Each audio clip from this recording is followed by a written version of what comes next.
ವಿಶ್ವವಿಖ್ಯಾತ Mysuru ದಸರೆಗೆ grand preparation ಅನ್ನು ಮಾಡಿಕೊಳ್ಳಲಾಗ್ತಾ ಇದೆ. ಅಂದರೆ ಒಂದು ಕಡೆ ವಿಶ್ವವಿಖ್ಯಾತ ಮೈಸೂರು ದಸರೆ ಈ ಬಾರಿ ಯಾವ ರೀತಿ ಆಚರಣೆ ಮಾಡಬೇಕು ಅನ್ನುವ ಕುರಿತಾಗಿ ಪ್ರಿಪರೇಷನ್ ಅನ್ನು ಮಾಡಿಕೊಳ್ಳಲಾಗ್ತಾ ಇದೆ. ನಾಳೆ ವಿಧಾನಸೌಧದಲ್ಲಿ ದಸರಾ ಹೈ ಪವರ್ ಕಮಿಟಿ ಸಭೆ ಇದೆ. ನಾಳೆ ಮಧ್ಯಾಹ್ನ 3 ಗಂಟೆಗೆ ವಿಧಾನಸೌಧದಲ್ಲಿ ನಡೆಯುವಂತಹ ಮೀಟಿಂಗ್ ಇದು.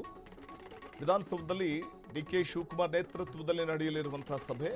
ಮೈಸೂರು ಭಾಗದ ಜನಪ್ರತಿನಿಧಿಗಳು, ಜಿಲ್ಲಾಧಿಕಾರಿ, ಎಸ್ಪಿ, ಮೈಸೂರು ಅರಮನೆ ಮಂಡಳಿಯ ಅಧಿಕಾರಿಗಳು ಸಭೆಯಲ್ಲಿ ಭಾಗಿಯಾಗ್ತಾರೆ. ದಸರಾ ಉದ್ಘಾಟಕರು, ಗಜಪಡೆ ಪಯಣ, ಜಂಬೂ ಸವಾರಿ, ಸಾಂಸ್ಕೃತಿಕ ಕಾರ್ಯಕ್ರಮಗಳ ಆಯೋಜನೆ ಕುರಿತು ಕೂಡ ಚರ್ಚೆ ನಡೆಯಲಿದೆ. ಸಾಂಸ್ಕೃತಿಕ ಕಾರ್ಯಕ್ರಮಗಳ ಆಯೋಜನೆ ಕುರಿತಾಗಿ ಚರ್ಚೆ ನಡೆಯಲಿದ್ದು,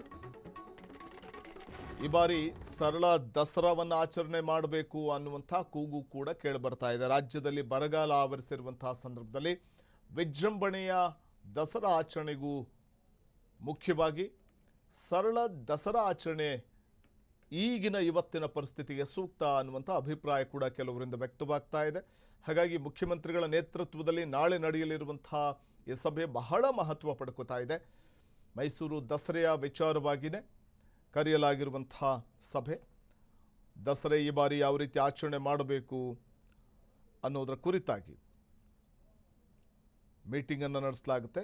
ಪ್ರಿಪರೇಷನ್ ಯಾವ ರೀತಿ ಇರಬೇಕು ಅನ್ನೋದರ ಕುರಿತಾಗಿ ನಾಳೆ ವಿಧಾನಸೌಧದಲ್ಲಿ ದಸರಾ ಹೈ ಪವರ್ ಕಮಿಟಿ ಸಭೆ ನಡೆಯಲಿದ್ದು, ನಾಳೆ ಮಧ್ಯಾಹ್ನ 3 ಗಂಟೆಗೆ ಮುಖ್ಯಮಂತ್ರಿಗಳ ನೇತೃತ್ವದಲ್ಲಿ ನಡೆಯುವಂಥ ಸಭೆ ಇದು. ಇನ್ನು ಮೈಸೂರು ಭಾಗದ ಜನಪ್ರತಿನಿಧಿಗಳು, ಜಿಲ್ಲಾಧಿಕಾರಿ, ಎಸ್ಪಿ ಹಾಗೆಯೇ ಮೈಸೂರು ಅರಮನೆ ಮಂಡಳಿ ಅಧಿಕಾರಿಗಳು ಕೂಡ ಸಭೆಯಲ್ಲಿ ಭಾಗಿಯಾಗಲಿದ್ದಾರೆ.